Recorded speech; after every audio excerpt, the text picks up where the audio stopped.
कल आपने डिस्कस किया था कि गैस के मॉलिक्यूल्स की काइनेटिक एनर्जी डिपेंड करती है उसके टेम्परेचर पर। एक मॉलिक्यूल की काइनेटिक एनर्जी 3/2 के टी, के बोल्ट्जमैन कांस्टेंट है, टी एब्सोल्यूट टेम्परेचर है। जितना ज़्यादा टेम्परेचर होगा उतनी ज़्यादा काइनेटिक एनर्जी होगी।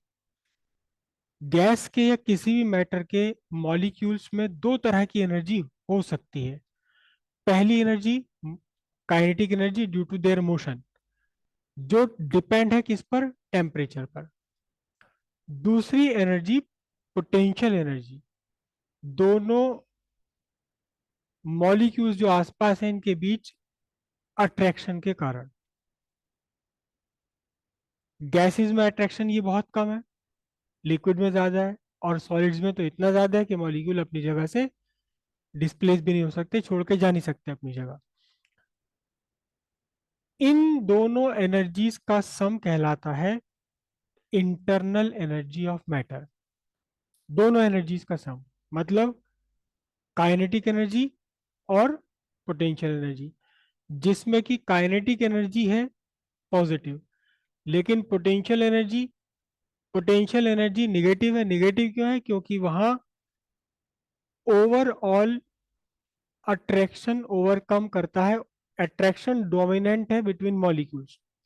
मॉलिक्यूल्स के, लिक्विड का मॉलिक्यूल या गैस सॉलिड्स के मॉलिक्यूल है, इनके बीच में क्या है? अट्रैक्शन है। अट्रैक्शन के कारण हमेशा जो पोटेंशियल एनर्जी होगी वो निगेटिव होगी।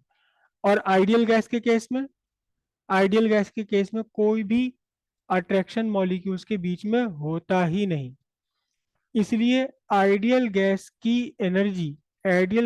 इंटरनल एनर्जी एक्चुअली क्या है?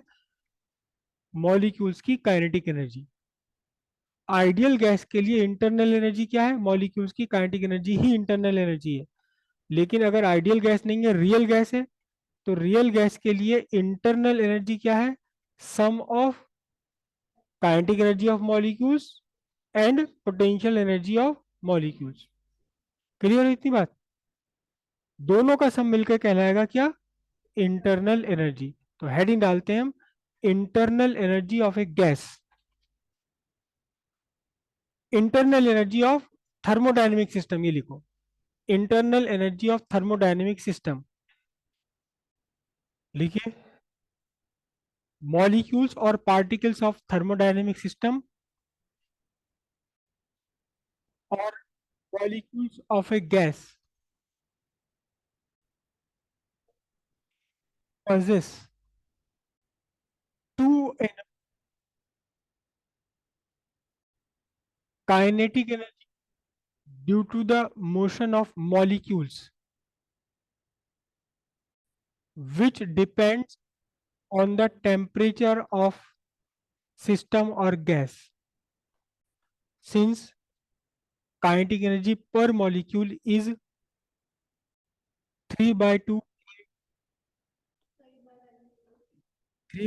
kT, where K is Boltzmann constant, the kinetic energy of molecules is always positive. There may be potential energy due to attraction between the molecules,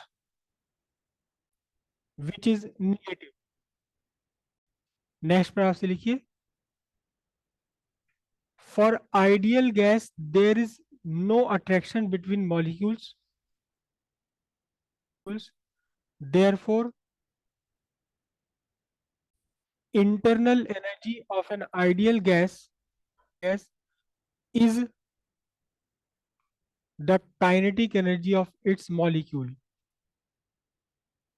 For a real gas or liquid or a solid, there is force of attraction between the molecules, and hence there is potential energy which is negative. The sum of kinetic energy of molecules and potential energy of molecules is the internal energy of real gas or liquid or solid. आपने किसी एक thermodynamic system को heat दी, तो इस heat से क्या होता है? आपने थर्मोडायनेमिक सिस्टम को हीट दिया, किसी गैस को हीट दिया आपने, तो इस हीट से क्या होता है? यहाँ देखिए, ये एक थर्मोडायनेमिक सिस्टम, आपने इसे हीट दी। पहले इस नीचे वाले को देखते हैं हम। हीट देने के बाद इस गैस ने एक्सपेंड करने की कोशिश की, लेकिन आपने एक्सपेंशन रोक दिया। कैसे रोक दिया? कि इस पिस्टन के ऊपर प्रेशर बढ़ा दिया, वेट्स यहाँ इंक्रीज कर दिए। आप इंक्रीज नहीं होने दे रहे, वॉल्यूम इंक्रीज नहीं होने दे रहे, प्रेशर भले ही इंक्रीज हो जाए, लेकिन साथ ही साथ क्या हुआ कि इस हीट ने इस गैस के अंदर मॉलिक्यूल्स की काइनेटिक एनर्जी को इंक्रीज कर दिया। तो इस हीट ने क्या कर दिया? इंटरनल एनर्जी बढ़ा दी। किसकी इंटरनल एनर्जी बढ़ा दी? गैस की इंटरनल एनर्जी बढ़ा दी इसने। ठीक है। तो इस केस में जब आपने वॉल्यूम इंक्रीज नहीं होने दिया, तो हीट ने क्या काम किया? हीट ने आपका काम किया है क्या? Increase in temperature, that is increase in internal energy. हम आइडियल गैस की बात कर रहे हैं। तो इस हीट ने केवल टेम्परेचर बढ़ाया। टेम्परेचर बढ़ाने का मतलब इंटरनल काइनेटिक एनर्जी को, सॉरी, इंटरनल एनर्जी को बढ़ा दिया। लेकिन इस पहले वाले केस में देखें आप, टेम्परेचर तो इसमें भी बढ़ा है, और साथ ही साथ पिस्टन बाहर की तरफ मूव कर गया। तो इस हीट का कुछ पार्ट यूज हो गया कहाँ? एक्सटर्नल प्रेशर के अगेंस्ट गैस का वॉल्यूम इंक्रीज करने में, यानी कि एक्सटर्नल प्रेशर के अगेंस्ट वर्क करने में। यहां हीट हीट ने क्या काम किया? यहां हीट ने दो काम किए। Increase in temperature. Increase in temperature का मतलब है क्या? Increase in internal energy. अभी हम काइनेटिक एनर्जी को अलग नहीं कहेंगे, क्योंकि हम बात ही केवल आइडियल गैस के लिए कर रहे हैं। आइडियल गैस की इंटरनल एनर्जी केवल केवल उसकी काइनेटिक एनर्जी पर है। और दूसरा, इसने एक और काम किया। क्या काम किया इसने? क्या किया? Work done to increase volume. To increase volume कैसे? Against external pressure. External pressure के अगेंस्ट वॉल्यूम इंक्रीज करने में कुछ वर्क करा इसने। तो जब आपने किसी सिस्टम को, थर्मोडायनेमिक सिस्टम को, आपने एक सर्टेन अमाउंट ऑफ हीट दिया, तो इस हीट का दो जगह यूज हो सकता है। क्या? कि कुछ तो इसका इंक्रीज हो गया इंटरनल एनर्जी बढ़ाने में। ठीक है। ये क्या है? Heat given. ये क्या है? Increase in internal energy. और ऐसा भी हो सकता है कि थोड़ा बहुत इस हीट का पार्ट वर्क में हो जाए। ये क्या हो गया आपका? वर्क डन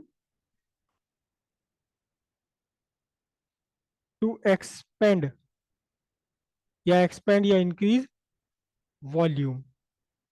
किसके against? Against external pressure. External pressure के अगेंस्ट वर्क करने में। ऐसा हो सकता है कि डब्ल्यू डी डब्ल्यू आपका जीरो हो। किस केस में डी डब्ल्यू जीरो होगा?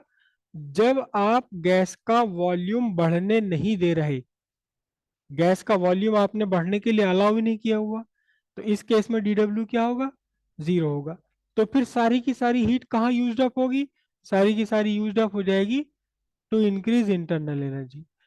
अब ये जो आपकी इक्वेशन बनी है, D Q equal D U plus D W, ये आपका कहलाता है, ये आपका, ये पूरी इक्वेशन, ये पूरी मैथमेटिकल इक्वेशन ही कहलाती है क्या?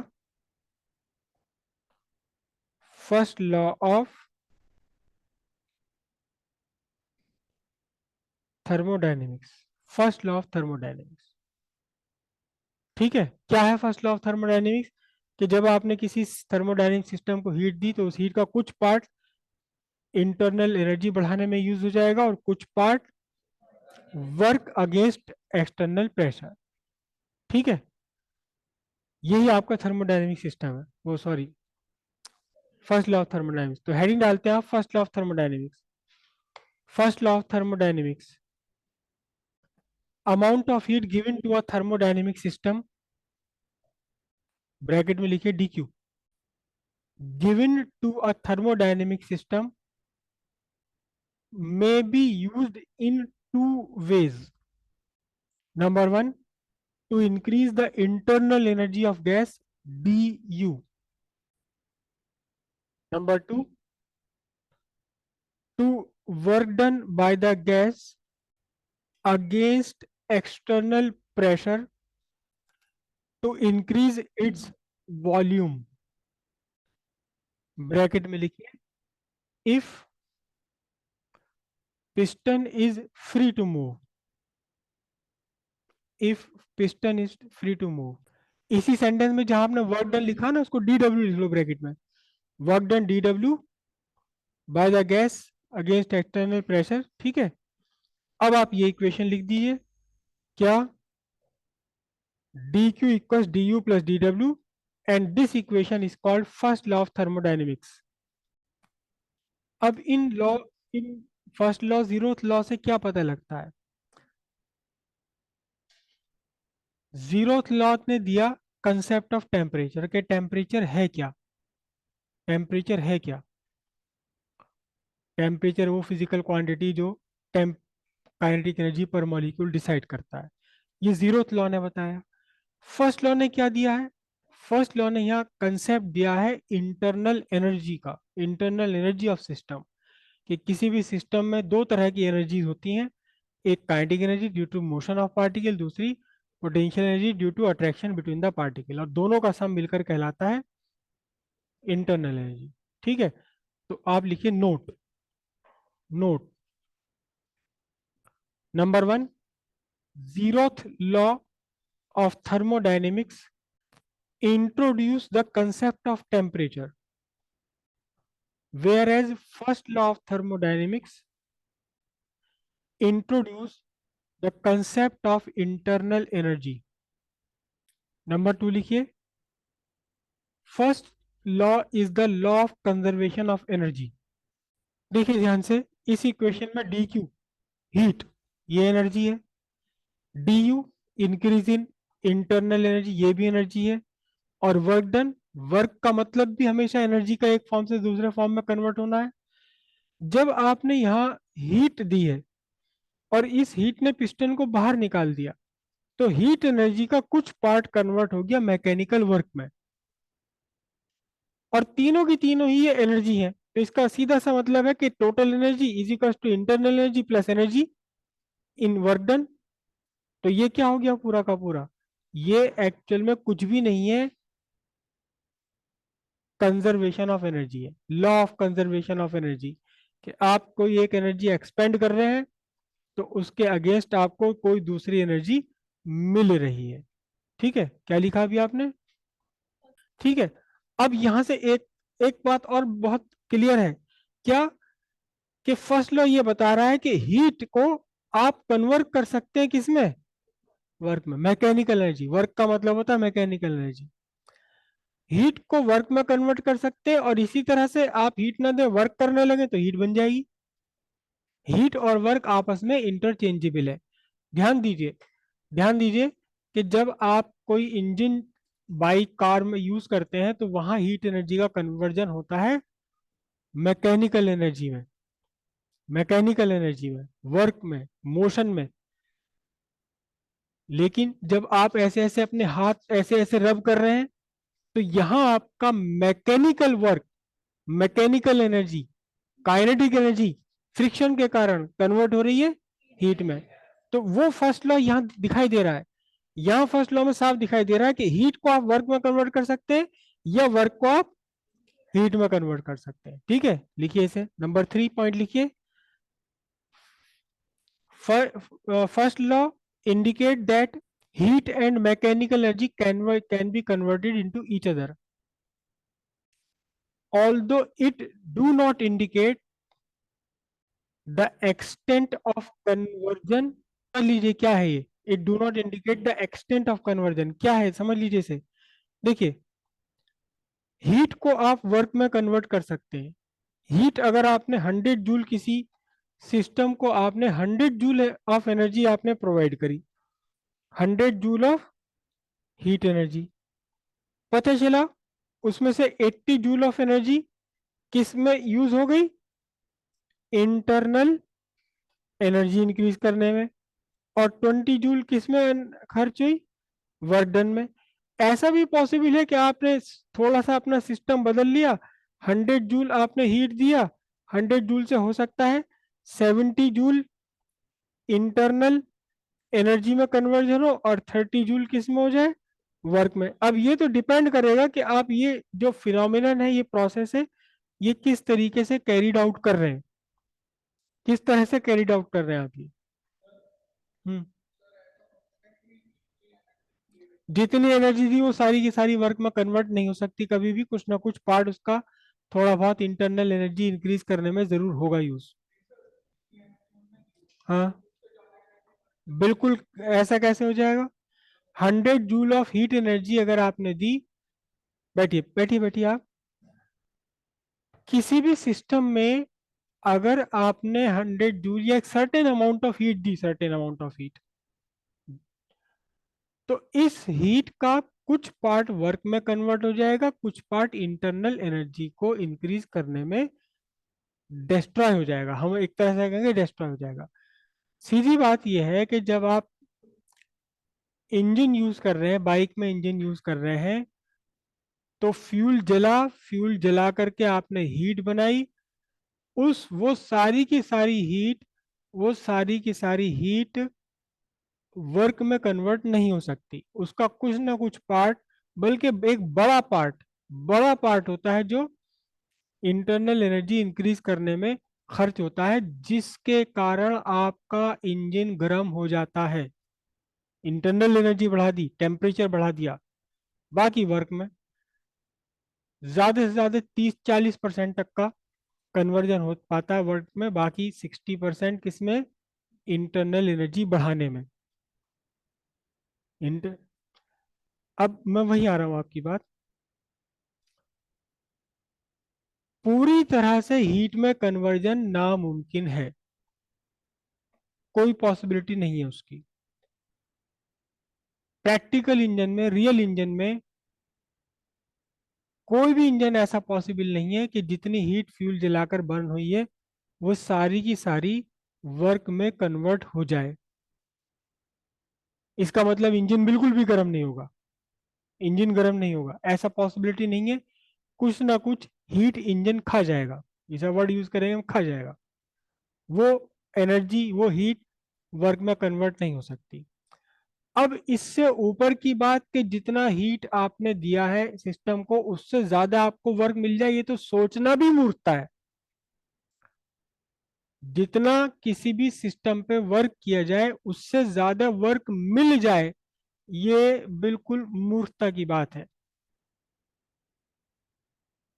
यूट्यूब पर बहुत सारे वीडियोस पड़े हुए हैं, फ्री एनर्जी, फ्री एनर्जी, कभी आप यूट्यूब पर जा करके लिख देना केवल फ्री एनर्जी, उसमें वो लोग अलग अलग तरीके की मशीन, ये वो चीज बना बना के दिखा रहे हैं कि बस आप इसे एक बार चलाओ, फिर तो बल्ले बल्ले चलती रहेगी, पानी आपका मिलती रहेगी, एनर्जी मिलती रहेगी। कभी भी ऐसा पॉसिबल नहीं है कि आप जितना खर्च करें उतना आपको वापस मिल जाए, उतना भी नहीं मिलेगा। ज्यादा मिलना तो नामुमकिन बात है, ज्यादा मिलना तो बिल्कुल ही नामुमकिन बात है, बिल्कुल ही नामुमकिन बात है। ऐसा अब भी नहीं हो सकता और ऐसा आपसे 1000 साल बाद भी नहीं हो पाएगा, चाहे टेक्नोलॉजी और साइंस कितना भी एडवांस हो जाए, because this is a principle of nature. ये नेचर का प्रिंसिपल है, हीट हो या कुछ भी हो, energy can not be created, not be destroyed. ये मेरा, न्यूटन का, आइंस्टीन का, पास्कल का, किसी का लॉ नहीं है, ये नेचर का लॉ है कि आप एनर्जी क्रिएट नहीं कर सकते। You can convert energy into one form from one form into another form. बना नहीं सकते आप। हाँ, बस एक तरीका है जिसे आप एक तरह से कह सकते हैं एनर्जी जनरेट हुई, वो होता है मास का एनर्जी में कन्वर्जन। हाँ भी, हालांकि वहां भी वो कंजर्वेशन है। वहां हम अकेले मास का कंजर्वेशन या अकेले एनर्जी का कन्वर्ट कंजर्वेशन नहीं कहते, मास प्लस एनर्जी कंजर्व है।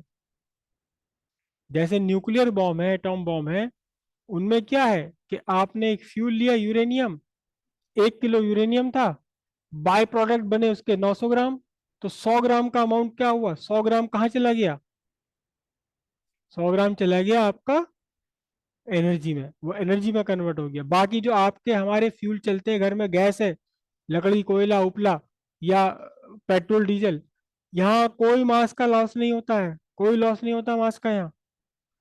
एक मॉलिक्यूल, एक एटम भी इधर से उधर नहीं हो सकता। अगर आपने 1 किलो, एक 1 किलो, लीटर नहीं किलो, 1 किलो पेट्रोल आपने जलाया और उसे जलाने के लिए एटमॉस्फेयर में से 2 किलो ऑक्सीजन कंज्यूम करी, तो आप उसके बाय प्रोडक्ट यानी कार्बन डाइऑक्साइड और जो वाटर वेपर्स बनते हैं उन्हें आप कलेक्ट कर लें, तो एग्जैक्टली 3 किलो निकलेंगे वो। कोई मास का कोई डिक्रीज नहीं होता, कोई इंक्रीज नहीं, कोई डिक्रीज नहीं, कंजर्वेशन ऑफ मास है ये। किसी भी केमिकल रिएक्शन में मास तो हमेशा कंजर्व ही रहेगा, जितना प्रोडक्ट होगा उतना ही रिएक्टेंट्स होंगे।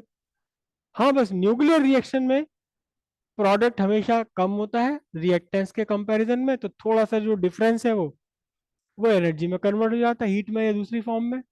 लेकिन वो भी आप एनर्जी जेनरेट नहीं कर रहे, वो तो आपने मास को एनर्जी में कन्वर्ट कर लिया है। तो शायद यही था आपका क्वेश्चन कि जितना हम दे रहे हैं उससे ज्यादा मिल सकता है या नहीं। हम्म। मिल सक हाँ, सुनो देखो, यहाँ 3 फैक्टर है इस इक्वेशन में, हीट, इंटरनल एनर्जी और वर्क। अब आप ये कह रहे हैं कि सिस्टम है एक 20 डिग्री सेल्सियस पर है, आपने उसे हीट दी, एक्सपेंशन इतना हो गया कि जो आपने हीट दी उसके बावजूद भी टेम्परेचर डाउन जा रहा है, मतलब टेम्परेचर 20 से 16 आ गया, बावजूद इसके कि आप हीट दे रहे हो।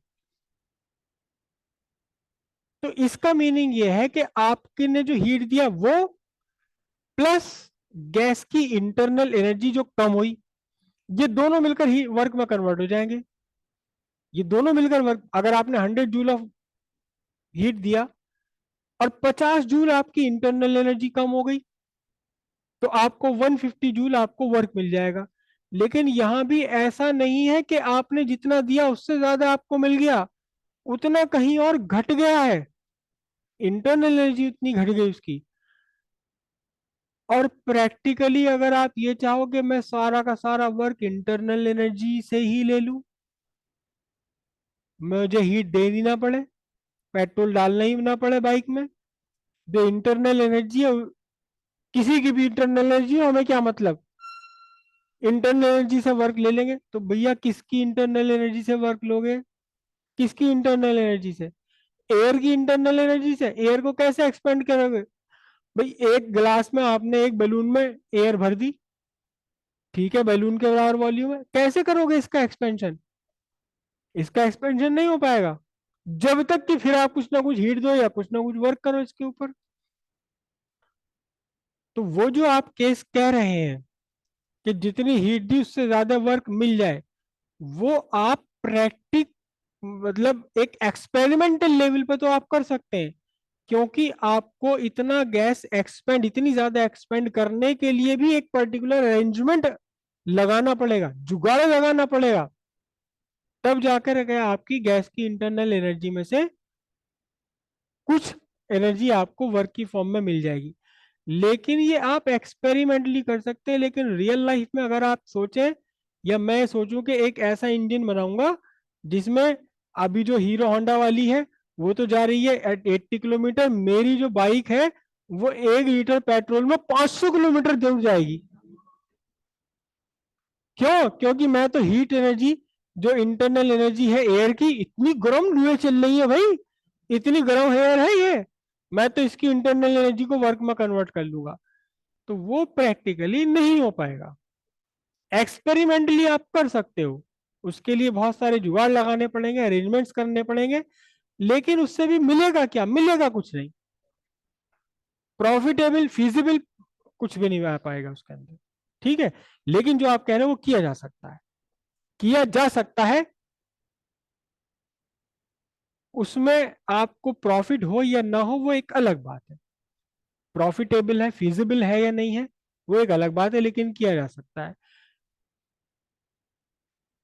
आप सबको पता है कि सोना बनाया जा सकता है, मरकरी से सोना बनाया जा सकता है न्यूक्लियर रिएक्शन से। ठीक है, बन जाएगा, बढ़िया क्वालिटी का ओरिजिनल 24 कैरेट गोल्ड मिल जाए, बन जाएगा। लेकिन उसे बनाने में आपका खर्च इतना ज्यादा आएगा कि आप बनाकर भी बहुत बड़े लॉस में रहोगे। उसकी कॉस्ट 1 किलो जो इस टाइम 50-60 लाख रुपए का है मार्केट में, आपको वो बनाने में 50-60 करोड़ रुपए का पड़ेगा।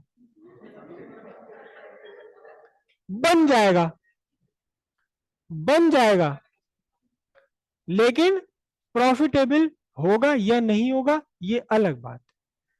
तो जो आप कह रहे हैं कि जितना हीट दिया उससे भी ज्यादा वर्क मिल जाएगा, प्रॉफिटेबल नहीं होगा वो।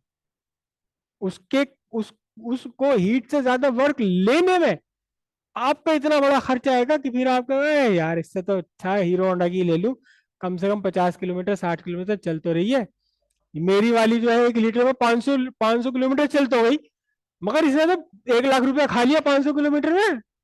1 लाख रुपए के जुगाड़ लगाने पड़ गए पहले ही।"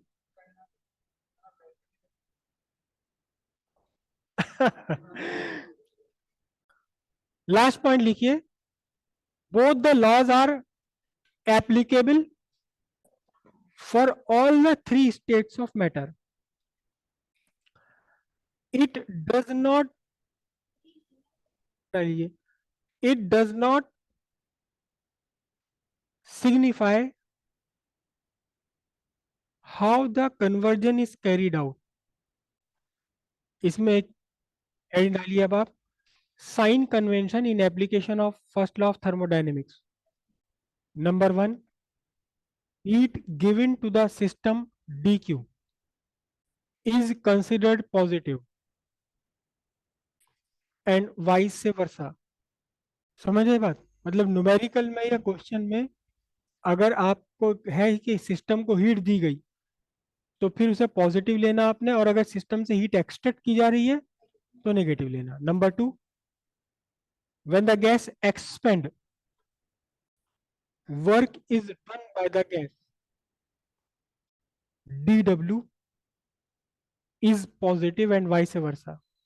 क्या हुआ इसका मीनिंग?